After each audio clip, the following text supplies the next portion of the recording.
നമസ്കാരം. മോക്ക് ടെസ്റ്റിൻ്റെ പുതിയ വീഡിയോയിലേക്ക് എല്ലാവർക്കും സ്വാഗതം. തൊഴിൽവീഥി ലക്കം 2023 August 26 current affairs. Dementia or Alzheimer's രോഗബാധിതരായ വയോജനങ്ങൾ സാമൂഹിക സുരക്ഷാ മിഷൻ മറ്റു വകുപ്പുകളുടെ സഹകരണത്തോടെ നടപ്പാക്കുന്ന പദ്ധതി. ഉത്തരം ഓർമ്മത്തോണി. ഡിമെൻഷ്യ അഥവാ അൾഷിമേഴ്സ് രോഗബാധിതരായ വയോജനങ്ങൾക്കായി സാമൂഹിക സുരക്ഷാ മിഷൻ മറ്റു വകുപ്പുകളുടെ സഹകരണത്തോടെ നടപ്പാക്കുന്ന പദ്ധതിയാണ് ഓർമ്മത്തോണി. മാനസിക ശാരീരിക വെല്ലുവിളി നേരിടുന്നവരെയും മറ്റു ഗുരുതര രോഗമുള്ളവരെയും മുഴുവൻ സമയ പരിചാരകൻ്റെ സേവനം ആവശ്യമാകും വിധം കിടപ്പിലായ രോഗികളെയും പരിചരിക്കുന്നവർക്കായി പ്രതിമാസം 600 രൂപ നിരക്കിൽ കേരള സാമൂഹിക സുരക്ഷാ മിഷൻ മുഖേന ധനസഹായം നൽകുന്ന പദ്ധതിയാണ് ആശ്വാസകിരണം. മാനസിക ശാരീരിക വെല്ലുവിളി നേരിടുന്നവരെയും മറ്റു ഗുരുതര രോഗമുള്ളവരെയും മുഴുവൻ സമയ പരിചാരകൻ്റെ സേവനം ആവശ്യമാകും വിധം കിടപ്പിലായ രോഗികളെയും പരിചരിക്കുന്നവർക്കായി പ്രതിമാസം 600 രൂപ നിരക്കിൽ കേരള സാമൂഹിക സുരക്ഷാ മിഷൻ മുഖേന ധനസഹായം നൽകുന്ന പദ്ധതിയാണ് ആശ്വാസകിരണം. സ്ത്രീകൾക്കും കുട്ടികൾക്കും എതിരായുള്ള ലൈംഗിക അതിക്രമങ്ങൾ തടയുന്നതിനായി കേരള സർക്കാർ ആരംഭിച്ച പദ്ധതിയാണ് നിർഭയ. സ്ത്രീകൾക്കും കുട്ടികൾക്കും എതിരായുള്ള ലൈംഗിക അതിക്രമങ്ങൾ തടയുന്നതിനായി കേരള സർക്കാർ ആരംഭിച്ച പദ്ധതിയാണ് നിർഭയ. മാതാപിതാക്കളുടെ മരണം കാരണം കുട്ടികളുടെ പഠിപ്പ് മുടങ്ങുന്നത് ഒഴിവാക്കാനുള്ള സാമൂഹിക സുരക്ഷാ മിഷൻ പദ്ധതി സ്നേഹപൂർവ്വം. മാതാപിതാക്കളുടെ മരണം കാരണം കുട്ടികളുടെ പഠിപ്പ് മുടങ്ങുന്നത് ഒഴിവാക്കാനുള്ള സാമൂഹിക സുരക്ഷാ മിഷൻ പദ്ധതിയാണ് സ്നേഹപൂർവ്വം. ശ്രവണ വൈകല്യമുള്ള 5 വയസ്സ് വരെ പ്രായമുള്ള കുട്ടികൾക്ക് കോക്ലിയ ഇംപ്ലാന്റേഷനിലൂടെ പൂർണ്ണമായും കേൾവിശക്തി ലഭ്യമാക്കുന്ന ചികിത്സാ പദ്ധതി ശ്രുതി തരംഗം. ശ്രവണ വൈകല്യമുള്ള 5 വയസ്സ് വരെ പ്രായമുള്ള കുട്ടികൾക്ക് കോക്ലിയ ഇംപ്ലാന്റേഷനിലൂടെ പൂർണ്ണമായും കേൾവിശക്തി ലഭ്യമാക്കുന്ന ചികിത്സാ പദ്ധതി ശ്രുതി തരംഗം. പ്രകൃതി ദുരന്തങ്ങളെ അഭിമുഖീകരിക്കാൻ കുട്ടികളെ സജ്ജരാക്കാനുള്ള കുടുംബശ്രീയുടെ ബോധവൽക്കരണ പരിശീലന പദ്ധതി സജ്ജം. പ്രകൃതി ദുരന്തങ്ങളെ അഭിമുഖീകരിക്കാൻ കുട്ടികളെ സജ്ജരാക്കാനുള്ള കുടുംബശ്രീയുടെ ബോധവൽക്കരണ പരിശീലന പദ്ധതിയാണ് സജ്ജം. സ്ട്രൈക്കിംഗ് എ കോഡ് എന്ന പുസ്തകത്തിൻ്റെ രചയിതാവാര്? സ്ട്രൈക്കിംഗ് എ കോഡ് എന്ന പുസ്തകത്തിൻ്റെ രചയിതാവാര്? ഉത്തരം PS Sreedharan Pillai. Striking A code എന്ന പുസ്തകത്തിൻ്റെ രചയിതാവ് PS ശ്രീധരൻ പിള്ള. എൻ്റെ പ്രിയ കഥകൾ എന്ന കഥാസമാഹാരം രചിച്ചത് PS ശ്രീധരൻ പിള്ളയാണ്. എൻ്റെ പ്രിയ കഥകൾ PS ശ്രീധരൻ പിള്ളയുടേതാണ്. എൻ്റെ കുമ്പളങ്ങി എന്ന പുസ്തകം എഴുതിയത് KV തോമസ്. എൻ്റെ Kumbalangi KV Thomas. Made India 75 years of business and enterprises എന്ന പുസ്തകം രചിച്ചത് Amitabh Kant. Made India 75 years of business and enterprises എന്ന പുസ്തകം രചിച്ചത് Amitabh Kant. Smoke and ashes a writer's journey through opium's hidden history എന്ന പുസ്തകം രചിച്ചത് Amitav Ghosh. Smoke and ashes a writer's journey through opium's hidden history എന്ന പുസ്തകം രചിച്ചത് Amitav Ghosh. Better half of diplomacy better half of diplomacy എന്ന പുസ്തകം രചിച്ചത് Lekha Srinivasan. Better half of diplomacy Lekha Srinivasan. 2023 മികച്ച ബാലസാഹിത്യ കൃതിക്കുള്ള കേന്ദ്ര സാഹിത്യ അക്കാദമി പുരസ്കാരം ലഭിച്ചത് പ്രിയ ASനാണ്. 2023 മികച്ച ബാലസാഹിത്യ കൃതിക്കുള്ള കേന്ദ്ര സാഹിത്യ അക്കാദമി പുരസ്കാരം ലഭിച്ചത് പ്രിയ AS. പെരുമഴത്തെ കുഞ്ഞിതളുകൾ എന്ന കൃതിയാണ് പ്രിയ ASന് പുരസ്കാരത്തിന് അർഹയാക്കിയത്. പെരുമഴത്തെ കുഞ്ഞിതളുകൾ എന്ന കൃതിയാണ് പ്രിയ ASന് പുരസ്കാരത്തിന് അർഹയാക്കിയത്. 2023 കേന്ദ്ര സാഹിത്യ അക്കാദമി യുവ പുരസ്കാരം ലഭിച്ചത് ഗണേഷ് പുത്തൂർ. അച്ഛൻ്റെ അലമാര എന്ന കൃതിക്കാണ്. 2023 കേന്ദ്ര സാഹിത്യ അക്കാദമി യുവ പുരസ്കാരം ലഭിച്ചത് ഗണേഷ് പുത്തൂർ. അച്ഛൻ്റെ അലമാര. 2022 കേന്ദ്ര സാഹിത്യ അക്കാദമി ബാലസാഹിത്യ പുരസ്കാരം നേടിയത് സേതു. കൃതി ചേക്കുട്ടി. 2022 കേന്ദ്ര സാഹിത്യ അക്കാദമി ബാലസാഹിത്യ പുരസ്കാരം നേടിയത് സേതു ചേക്കുട്ടി.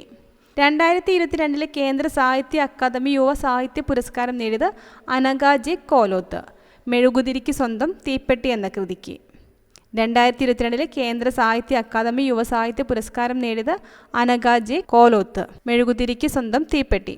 2021 കേന്ദ്ര സാഹിത്യ അക്കാദമി ബാലസാഹിത്യ പുരസ്കാരം നേടിയത് രഘുനാഥ് പലേരി.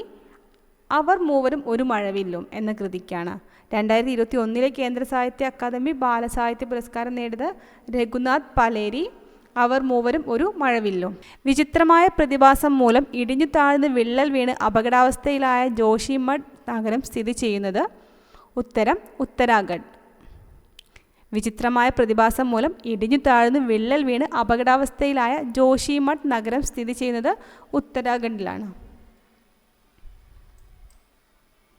ദുരന്ത മേഖലയിൽ രക്ഷാപ്രവർത്തനം നടത്തിയ സേന ദേശീയ ദുരന്ത പ്രതികരണ സേനയാണ്. നാഷണൽ ഡിസാസ്റ്റർ റെസ്പോൺസ് ഫോഴ്സാണ് ദുരന്ത മേഖലയിൽ രക്ഷാപ്രവർത്തനം നടത്തിയ സേന, ദേശീയ ദുരന്ത പ്രതികരണ സേന. ദേശീയ ദുരന്ത പ്രതികരണ സേന സ്ഥാപിതമായത് 2006 ദേശീയ ദുരന്ത പ്രതികരണ സേന സ്ഥാപിതമായത് 2006. ഉത്തരാഖണ്ഡിൻ്റെ തലസ്ഥാനം ഡെറാഡൂൺ. ഉത്തരാഖണ്ഡ് മുഖ്യമന്ത്രി പുഷ്കർ സിംഗ് ധാമി. ഉത്തരാഖണ്ഡ് മുഖ്യമന്ത്രി പുഷ്കർ സിംഗ് ധാമി. ഉത്തരാഖണ്ഡ് ഗവർണർ ഗുർമീത് സിംഗ്. ഗുർമീത് സിംഗ് ആണ് ഉത്തരാഖണ്ഡ് ഗവർണർ.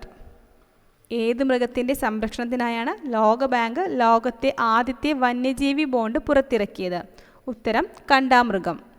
അന്യം നിന്നു പോകുന്ന കാട്ടുമാവുകളും നാട്ടുമാവുകളും സംരക്ഷിക്കാൻ സംസ്ഥാന വനം വകുപ്പിൻ്റെ കീഴിൽ ആരംഭിച്ച പദ്ധതി നാട്ടുമാവും തണലും. അന്യം നിന്നു പോകുന്ന കാട്ടുമാവുകളും നാട്ടുമാവുകളും സംരക്ഷിക്കാൻ സംസ്ഥാന വനം വകുപ്പിൻ്റെ കീഴിൽ ആരംഭിച്ച പദ്ധതിയാണ് നാട്ടുമാവും തണലും. അമൃതാദേവി ബിഷ്ണോയ് അവാർഡ് ഏത് മേഖലയുമായി ബന്ധപ്പെട്ടിരിക്കുന്നു? വന്യജീവി സംരക്ഷണം. അമൃതാദേവി ബിഷ്ണോയ് അവാർഡ് ഏത് മേഖലയുമായി ബന്ധപ്പെട്ടിരിക്കുന്നു? വന്യജീവി സംരക്ഷണം. ആറളം വന്യജീവി സങ്കേതത്തിന് സമീപത്തു നിന്ന് കണ്ടെത്തിയ പുതിയ ഇനം നിഴൽത്തുമ്പി. ആറളം വന്യജീവി സങ്കേതത്തിന് സമീപത്തു നിന്നും കണ്ടെത്തിയ പുതിയ ഇനം നിഴൽത്തുമ്പി പ്രൊട്ടസ്റ്റിക്ക ഫ്രാൻസി. പ്രൊട്ടസ്റ്റിക്ക ഫ്രാൻസി. കേരളത്തിൽ പൂമ്പാറ്റകളുടെ ദേശാടനം ആദ്യമായി നിരീക്ഷിക്കപ്പെട്ട വന്യജീവി സങ്കേതം ആറളം. കേരളത്തിൽ പൂമ്പാറ്റകളുടെ ദേശാടനം ആദ്യമായി നിരീക്ഷിക്കപ്പെട്ട വന്യജീവി സങ്കേതമാണ് ആറളം. ജെയിംസ് വെബ് ടെലസ്കോപ്പ് കണ്ടെത്തിയ ആദ്യ ഗ്രഹം ഏത്? ഉത്തരം LHS 475b. James Webb telescope കണ്ടെത്തിയ ആദ്യ ഗ്രഹം LHS 475b. James Webb telescope വിക്ഷേപിച്ചത് 2021 ഡിസംബർ 25. ജെയിംസ് വെബ് ടെലസ്കോപ്പ് വിക്ഷേപിച്ചത് 2021 ഡിസംബർ 25. ജെയിംസ് വെബ് ടെലസ്കോപ്പ് കണ്ടെത്തിയ ആദ്യ ഗ്രഹം LHS 475b ആണ്. ജെയിംസ് വെബ് ടെലസ്കോപ്പ് വിക്ഷേപിച്ചത് 2021 ഡിസംബർ 25. ഹബിളിന് പകരക്കാരനായി നിർമ്മിച്ച ടെലസ്കോപ്പാണ് ജെയിംസ് വെബ് ടെലസ്കോപ്പ്. ഹബിളിന് പകരക്കാരനായി നിർമ്മിച്ച ടെലസ്കോപ്പാണ് ജെയിംസ് വെബ് ടെലസ്കോപ്പ്. ചരിത്രത്തിലെ ഏറ്റവും ശേഷിയേറിയ ബഹിരാകാശ ടെലസ്കോപ്പ് ജെയിംസ് വെബാണ്. ചരിത്രത്തിലെ ഏറ്റവും ശേഷിയേറിയ ബഹിരാകാശ ടെലസ്കോപ്പ് ജെയിംസ് വെബാണ്. ക്ഷീരപഥം അടക്കമുള്ള നക്ഷത്ര സമൂഹങ്ങളെക്കുറിച്ച് പഠിക്കുന്നതിനായി നാസയും യൂറോപ്യൻ കനേഡിയൻ സ്പേസ് ഏജൻസികളും സംയുക്തമായി വിക്ഷേപിച്ച ടെലസ്കോപ്പാണ് ജെയിംസ് വെബ്. സൗരയൂഥത്തിന് പുറത്തെ കാർബൺ ഡൈ ഓക്സൈഡ് സാന്നിധ്യം തിരിച്ചറിഞ്ഞ നാസയുടെ telescope James Webb. Golden globe race പൂർത്തിയാക്കുന്ന ആദ്യ ഏഷ്യക്കാരൻ? ഉത്തരം Abhilash Tomy. Golden globe race പൂർത്തിയാക്കുന്ന ആദ്യ ഏഷ്യക്കാരൻ അഭിലാഷ് ടോമി. ഫ്രഞ്ച് തുറമുഖമായ ലേ സാപ്ലി ദെലോനിൽ നിന്ന് യാത്ര തിരിച്ച് ഇതേ തീരത്ത് തന്നെ അഭിലാഷ് ടോമി യാത്ര അവസാനിപ്പിച്ചു. ഫ്രഞ്ച് തുറമുഖമായ ലേ സാപ്ലി ദെലോനിൽ നിന്ന് യാത്ര തിരിച്ച് ഇതേ തീരത്ത് തന്നെ അഭിലാഷ് ടോമി യാത്ര അവസാനിപ്പിച്ചു. ഗോൾഡൻ ഗ്ലോബ് ഫിനിഷ് ചെയ്യുന്ന ആദ്യ ഇന്ത്യക്കാരനാണ് Abhilash Tomy. Golden Globe finish ചെയ്യുന്ന ആദ്യ ഇന്ത്യക്കാരനാണ് അഭിലാഷ് ടോമി. ഗോൾഡൻ ഗ്ലോബ് റേസിൽ അഭിലാഷ് ടോമി സഞ്ചരിച്ച പായ്വഞ്ചി ബയാനദ്. ഗോൾഡൻ ഗ്ലോബ് റേസിൽ അഭിലാഷ് ടോമി സഞ്ചരിച്ച പായ്വഞ്ചിയാണ് ബയാനദ്. കടൽ ഒറ്റയ്ക്ക് ക്ഷണിച്ചപ്പോൾ എന്ന പുസ്തകം രചിച്ചത് അഭിലാഷ് ടോമിയാണ്. കടൽ ഒറ്റയ്ക്ക് ക്ഷണിച്ചപ്പോൾ എന്ന പുസ്തകം രചിച്ചത് അഭിലാഷ് ടോമിയാണ്. ഗോൾഡൻ ഗ്ലോബ് റേസിൽ ഒന്നാം സ്ഥാനത്തെത്തിയ ആദ്യ വനിതാ താരം ക്രിസ്റ്റ്യൻ നോയ്ഷെയ്ഫർ. ഗോൾഡൻ ഗ്ലോബ് റേസിൽ ഒന്നാം സ്ഥാനത്തെത്തിയ ആദ്യ വനിതാ താരം ക്രിസ്റ്റ്യൻ നോയ്ഷെയ്ഫർ.